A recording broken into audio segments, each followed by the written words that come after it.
महाराष्ट्र में जहां एक तरफ बीएमसी चुनाव को लेकर चर्चाएं हैं, तो वहीं दूसरी तरफ राज ठाकरे और उद्धव ठाकरे के मिलन को लेकर जी हां कई सारे समर्थक ऐसे हैं जो चाहते हैं कि अब राज ठाकरे और उद्धव ठाकरे को एक साथ आ जाना चाहिए, क्योंकि कितनी भी मुश्किल की घड़ी क्यों ना हो, लेकिन अगर परिवार साथ में है तो आप हर मुश्किल का सामना कर लोगे। लेकिन अभी हालात जो बने हुए हैं उसमें राज ठाकरे की जरूरत उद्धव ठाकरे को ज्यादा है, इस वजह से क्योंकि इससे पहले देवेंद्र फडणवीस ने राज ठाकरे से मुलाकात की थी।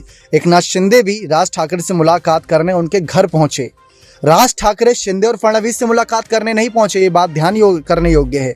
राज ठाकरे से मिलने फडणवीस और शिंदे पहुंचे। अब बीमार थे इसी वजह से पहुंचे या कोई और वजह थी, ये बात साफ नहीं हुई। लेकिन अगर बीमार थे तो उद्धव को भी पहुंचना चाहिए था, ये बात जनता कहती नजर आ रही है कि उद्धव ठाकरे को भी राज ठाकरे के हालचाल लेने के लिए अपने चचेरे भाई से मुलाकात करनी चाहिए थी। भले ही पार्टी को लेकर जो भी रार हुआ हो बीच में, लेकिन हैं तो चचेरे भाई।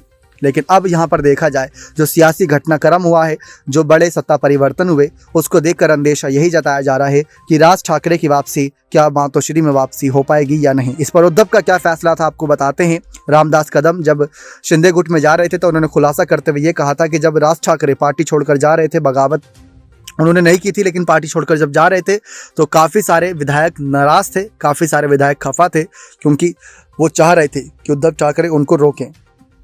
उद्धव ठाकरे अध्यक्ष पद पर थे, क्योंकि राज ठाकरे ने 2003 में ऐलान कर ही दिया था उनके अध्यक्ष पद को लेकर, लेकिन उद्धव ने उनको रोकने तक की कोशिश नहीं करी, वापस बुलाने तक की कोशिश नहीं करी। ये बात शर्मिला ठाकरे ने भी कही, राज ठाकरे की पत्नी जो हैं, उन्होंने साफ कहा कि अगर मातोश्री की तरफ से यानी ठाकरे परिवार की तरफ से कोई कदम उठाया जाएगा तो हमारी तरफ से भी सोच विचार किया जाएगा।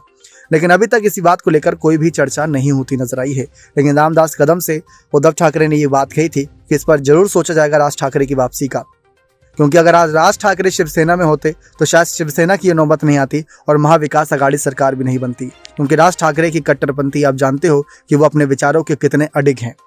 लेकिन क्या आप भी चाहते हैं कि उद्धव ठाकरे राज ठाकरे से वापस हाथ मिला लें? तो अपनी राय कमेंट सेक्शन में जरूर दीजिएगा, क्योंकि राज ठाकरे बीएमसी चुनाव में अकेले पड़ते नजर आ सकते हैं। एक तरफ शिंदे फडणवीस की सरकार आपस में रहेगी तो दूसरी तरफ बीएमसी चुनाव के लिए संभाजी ब्रिगेड समेत कई और क्षेत्रीय दलों की पार्टी से गठबंधन कर रहे हैं उद्धव। तो क्या उसमें मन से प्रमुख पार्टी राज ठाकरे की भी हो सकती है? इस पर आप क्या राय, अपनी राय खोलकर बताइएगा। नेक्स्ट 9 न्यूज रूम की रिपोर्ट।